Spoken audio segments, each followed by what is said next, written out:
በእውነቱ አምላክን ሰው ብለን መጥራት እንችላለን ወይ? አምላክስ እንዴት አድርጎ ምግብ በላ ማለት ይቻላል ወይ? ቤዚካሊ እንዴት አድርገን ነው ይሄን ዘፍጥረት ምዕራፍ 18ን ለስላሴ ሊሰጥ የምንችለው? ስላሴ የእውነት በዚህ በዘፍጥረት ምዕራፍ 18 ውስጥ እናገኘዋለን ወይ? የእውነትስ ሶስቱ ሰዎች ተብለው የተገለጹት ሰዎች ትሪኒቲ ወይም ደግሞ ስላሴን ለማመልከት የገቡ ሰዎች ናቸው ወይ? በምን አይነት ሁኔታ ነው አምላክን በእንደዚህ አይነት ሁኔታ ልንገልጽ የምንችለው? ሻሎም፣ እንኳን ወደ ሪተርን ቱ ጁዳይዝም ቻናላችን እንግዲህ በደህና መጣችሁ እያልን ዛሬም እንግዲህ በሌላ ቪዲዮ ከች ብለናል ማለት ነው። ስለዚህ ዛሬም እንግዲህ እንደተለመደው ለየት ያለ ሀሳብ ማለት ያላየነውን ትምህርት ዛሬም ከእናንተ ጋር የምንወያይ ይሆናል ማለት ነው። ቤዚካሊ እንግዲህ የዘፍጥረት 18 ነው ዛሬ የምንመለከተው። ስለዚህ በዘፍጥረት 18 ላይ እንግዲህ በክርስቲያን ቴዎሎጂ ውስጥ ካያችሁት ስለ ትሪኒቲ ወይም ደግሞ ትሪኒቲን ለማስገባት ለማስተማር ከሚጠቀሱ ጥቅሶች ውስጥ አንደኛውና ትልቁ ነው እንግዲህ። ስለዚህ በዚህ ውስጥ ያሉ ሶስት ሰዎች የእውነት ትሪኒቲን ያመለክታሉ ወይ? ስላሴ የሚባል ነገር በዚህ ውስጥ አለ ወይ? ቤዚካሊ አምላክ ምግብ በላ ብለን ወይም ደግሞ አምላክን ሰው እያልን መግለጽ እንችላለን ወይ? እና የመሳሰሉት ሀሳቦችን በዛሬ ቪዲዮችን ላይ ማለት ነው እስከ መጨረሻው ቪዲዮውን የምትከታተሉ ከሆነ እነዚህና የመሳሰሉ ሀሳቦችን በዚህ ቪዲዮ ላይ ታገኛላችሁ ወይም ደግሞ የምንዳስስ ይሆናል ማለት ነው። ቤዚካሊ እንግዲህ ወደ መጀመሪያ ቋንቋው ሄደን ወደ ዕብራይስጡ ገብተን ሰዋሰውን አውዱን ስንመለከት በዚህ በዘፍጥረት ምዕራፍ 18 ምን አይነት መልእክት አለ፣ ስለምንድነው የሚያወራው የሚለውን ነገር ለመፍታት ስንመለከት እንግዲህ እንዴት ከትሪኒቲ ጋር ወይም ደግሞ ትሪኒሻል ከሚለው ሀሳብ ጋር እንዴት እንደማይገናኝ ቤዚክ የሆኑ አራት መሰረታዊ ነጥቦችን በዝርዝር በዚህ ቪዲዮ ላይ የምንመለከት ይሆናል ማለት ነው። እንዳልኳችሁ እንግዲህ በመጀመሪያ ደረጃ እንደማስረጃ አድርገን የምናየው ወይም ደግሞ በዕብራይስጥ ቋንቋ ሰዋሰው ወይም ደግሞ በሂብሮ ግራመር መሰረት በዚህ ውስጥ ያሉት ሀሳቦች ወይም ደግሞ እነዚህ ሰዎች ተብለው የተጠቀሱ ሶስት አካላቶች ማን ናቸው የሚለውን ነገር ለማስረዳት ስንሞክር እንግዲህ በዘፍጥረት ምዕራፍ 18 ቁጥር 1 ላይ መጽሐፍ ቅዱስ ዓይኑን አነሳና እነሆ ሶስት ሰዎች በፊቱ ቆመው አየ ይላል። ይሄንን ለመጥቀስ የገቡ ወይ ለማመልከት ሰዎች የሚለውን ለማመልከት የገቡ ቃል ምንድነው የሚለው? አናሺም ነው የሚለው።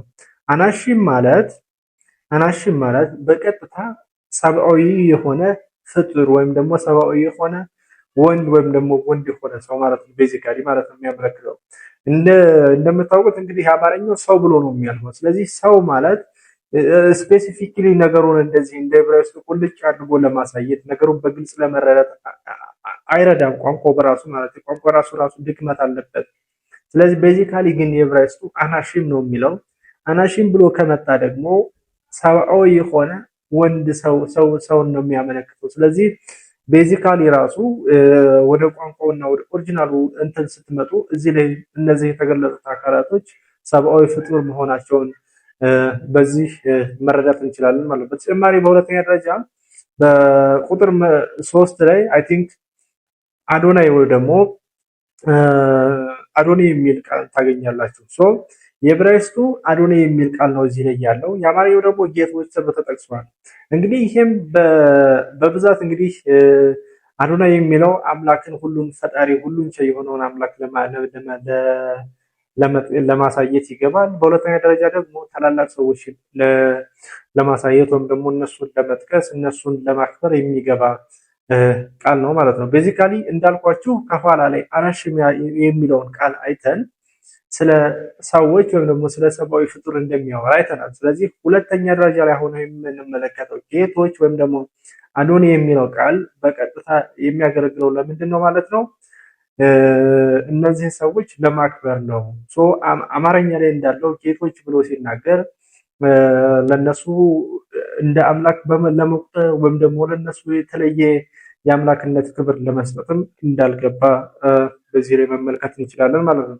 በሁለተኛ ደረጃ ላይ የምንመለከተው እንግዲህ አምላካችን ሁሉን ቻይ የማይበላ የማይጠጣ መሆኑ እንግዲህ ይታወቃል ወይም ደግሞ እናውቃለን ማለት ነው። ስለዚህ እነዚህ ደግሞ የመጡ ሰዎች ወደ አብርሃም ጋር የመጡ ሶስት ሰዎች ምግባቸውን አብርሃም ያመጣላቸውን ምግብ በግልጽ አድርገው እንደበሉ እንደተመገቡ እንግዲህ መጽሐፉ ይናገራል። በዘፍጥረት ምዕራፍ 18 ቁጥር 8 ላይ አብርሃም ቅቤና ወተት ያዘጋጀውን ጥጃ መጣ፣ በፊታቸውም አኖረው፣ እርሱም በዛፉ በታች በፊታቸው ቆሞ ነበር፣ እነርሱም በሉ ይላል። እዚህ ላይ እንግዲህ እነዚህ ሶስት አካላቶች ወይም ደግሞ እነዚህ ሶስት ሰዎች የመጣላቸውን ምግብ በልተዋል። ስለዚህ ምግባቸውን በልተው እነዚህን ምግብ የበሉ አካላቶች ሶስት ሰዎች አምጥተን አምላክ ናቸው ብሎ መናገር ራሱ ቢግ ድፍረት ነው፣ ወይም ደግሞ በአምላክ ላይ እንደ መሳለቅ ነው የሚቆጠረው። በመዝሙረ ዳዊት ምዕራፍ 50 ቁጥር ከ12 እስከ 13 ላይ ፈጣሪ ምን አለ መሰላችሁ? ምርኮችን የምርኮቹን ስጋ በላለሁን የፍየሎችን ስጋ እጠጣለሁን በማለት እሱ ምግብን እንደማያስፈልገው ይናገራል አምላካችን ማለት ነው። ስለዚህ ምግብ በላ ብለን ራሱ አምላክ ላይ መናገርና ይህን ነገር ማውራት ቢግ ሚስቴክ ነው። ስለዚህ ቤዚካሊ ይሄ እነዚህ ሶስት ሰዎች አምላክ አለመሆናቸውን እንረዳለን ማለት ነው። በተጨማሪ በዘኍልቍ ምዕራፍ 23 ቁጥር 19 ላይ ደግሞም አዶናይ ይዋሽ ዘንድ ሰው አይደለም ይላል።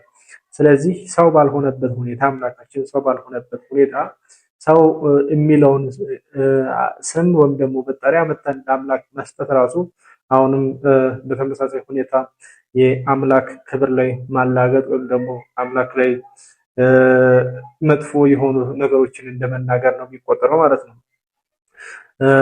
በሶስተኛ ደረጃ ላይ የምንመለከተው እንግዲህ በዘፍጥረት ምዕራፍ 19 ላይ ያለው ቀጥታ ትስስር ነው። ማለትም ዘፍጥረት ምዕራፍ 18 እና ዘፍጥረት 19 በጋራ አድርገን ስናነባቸው በቀጥታ እንዴት እንደሚገናኙና እነዚህ ወደ አብርሃም ጋር ከመጡት ውስጥ እንግዲህ ሁለቱ ወደ ሰዶም እና ገሞራ ሲያቀኑ እና በዘፍጥረት ምዕራፍ 19 ላይ እነዚህን ሶስት ሰዎች መልአክ ብሎ ሲጠራቸው እነሱም እንግዲህ ወደ ሰዶም እንዴት አድርገው እንዳቀኑ በዘፍጥረት ምዕራፍ 19 ላይ ይናገራል ማለት ነው። እዚህ ላይ እንደ መከራከሪያ ሊያመጡ የሚሞክሩት ምንድን ነው?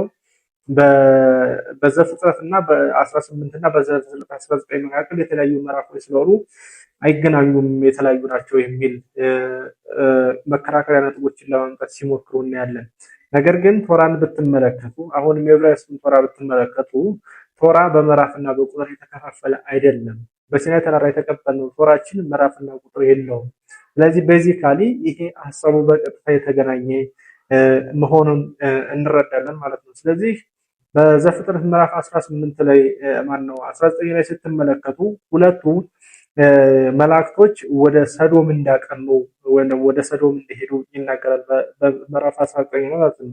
ስለዚህ ምዕራፍ 18 ላይ ደግሞ ሶስት ነበሩ የመጡት።